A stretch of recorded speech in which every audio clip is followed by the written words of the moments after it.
Notre vitesse de croisière est de 107 000 km/h, 30 km chaque seconde. Mais attention, nous ne voyageons pas dans un vaisseau spatial bien stabilisé, mais sur un gigantesque manège. Nous le savons tous, la Terre tourne autour de son axe. Mais comment s'en rendre compte ? Quand nous regardons le ciel, nous voyons le soleil qui se lève le matin, qui monte dans le ciel à midi, qui se couche le soir. Puis la nuit, nous voyons la Lune et les étoiles qui font à peu près la même chose. Si nous regardons la Terre de l'espace, nous voyons qu'elle a toujours une moitié éclairée par le soleil, l'autre moitié dans l'obscurité. C'est ce que nous appelons jour et nuit. Notre champ de vision tourne avec la Terre. Le jour, nous voyons la portion du ciel dans laquelle apparaît le soleil. La nuit, nous voyons la portion du ciel qui n'est pas exposée au rayonnement du soleil. On peut donc voir les étoiles et les planètes.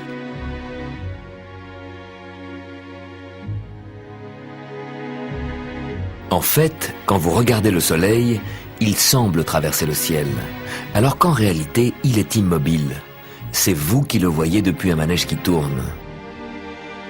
Et cette nuit, vous verrez la Lune, les étoiles et les planètes se lever, parcourir le ciel et se coucher, mais c'est la Terre qui tourne, qui fonce à travers l'espace. Et qui nous emmènera le 21 mars à la station Equinox. On sera là, ce sera le début du printemps. Mais ce schéma ne donne pas les vraies proportions de la Terre et du Soleil.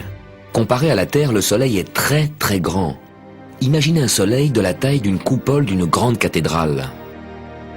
À la même échelle, notre Terre n'est qu'un ballon de football.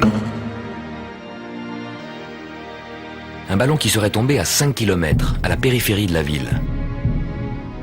Jupiter, la plus grande planète, toujours à la même échelle, aurait la taille d'une voiture qui circulerait à 30 km de la ville.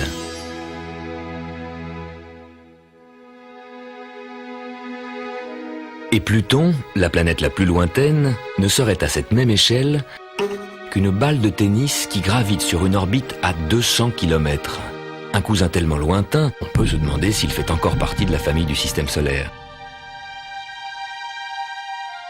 Une famille qui ne fait pas vraiment le poids à côté de cet énorme soleil, car toutes les planètes, y compris la Terre, ne pèsent qu'environ 1/1000 de la masse du Soleil. Ce que nous appelons système solaire, c'est finalement le Soleil et des poussières qui tournent autour. La Terre fait partie de ces poussières. Elle met 365 jours, 12 mois, pour faire le tour du Soleil. Plus une planète est proche du Soleil, plus elle va vite. Vénus, plus près du Soleil que nous, l'astre le plus brillant, facile à voir à l'est pour ceux qui se lèvent tôt le matin, fait un tour complet en moins de 8 mois. Encore plus près du Soleil, Mercure boucle son tour en moins de 3 mois. Vous aurez du mal à voir Mercure, il est trop près du Soleil. Mercure, Vénus, et en 3e position à partir du Soleil, c'est nous.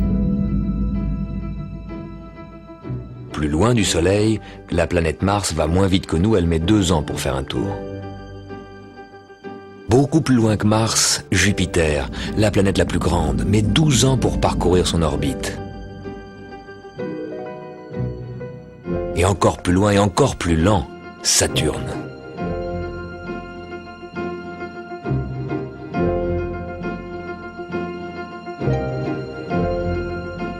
Et au-delà de Saturne, Uranus et Neptune. Et Pluton, qui met 248 ans pour faire un tour. Dans cette famille des planètes, 4 sont visibles parmi les étoiles lointaines. Saturne, Jupiter, Mars et Vénus. Pour mieux vous repérer au cours de ce périple d'1 an, nous vous montrons une référence, le zodiaque. C'est un ruban imaginaire sur lequel se dessinent les groupes d'étoiles, les constellations, qui marquent les différents secteurs de cette gigantesque toile de fond. Les constellations du Capricorne, Verseau, Poisson, Bélier, Taureau, Gémeaux, Cancer, Lion, Vierge, Balance, Scorpion, Sagittaire.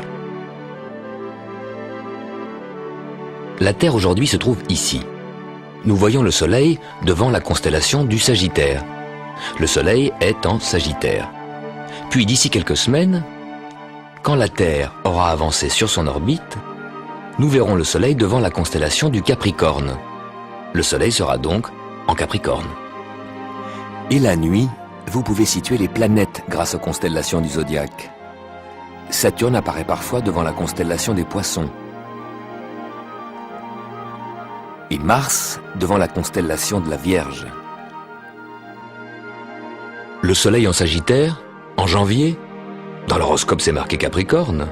Être né Capricorne, ça veut dire que le Soleil à ce moment-là était en Capricorne, non? Il ne faut pas confondre les constellations avec les signes astrologiques, qui désignent le zodiaque comme il était il y a 2000 ans. Entre-temps, tout ça s'est décalé. Comme ça. Parce qu'au cours des millénaires, l'axe de la Terre pivote lentement et modifie l'angle des constellations.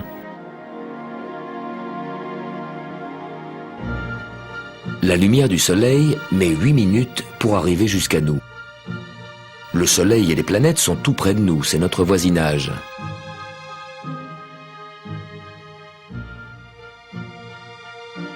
Mais pour la lumière qui nous vient des étoiles, c'est une autre histoire. Vous connaissez la Grande Ourse, quand vous regardez vers le nord. La Grande Ourse est composée de 7 étoiles. Imaginons qu'on regarde la Grande Ourse non pas de la Terre, mais d'un autre endroit de l'univers. Là, nous voyons que les 7 étoiles se trouvent à des distances très différentes. La lumière qui nous parvient aujourd'hui est partie de ces étoiles à des siècles différents, nous montrant l'image d'une étoile au temps de nos grands-pères, d'une autre étoile à l'époque de Charlemagne. Ce sont des images venant de siècles différents, qui se superposent et qui forment l'image de la Grande Ourse. La lumière qui nous apporte aujourd'hui l'image de la galaxie Andromède est partie de là-bas il y a plus de 2 millions d'années, à une époque où il n'y avait même pas encore l'homme des cavernes. Les étoiles, les galaxies et tous ces trucs lointains sont des images décalées dans le temps, vous les voyez en différé. Alors que les planètes, nous les observons en direct, et maintenant. Dans le système solaire, nous voyageons au présent.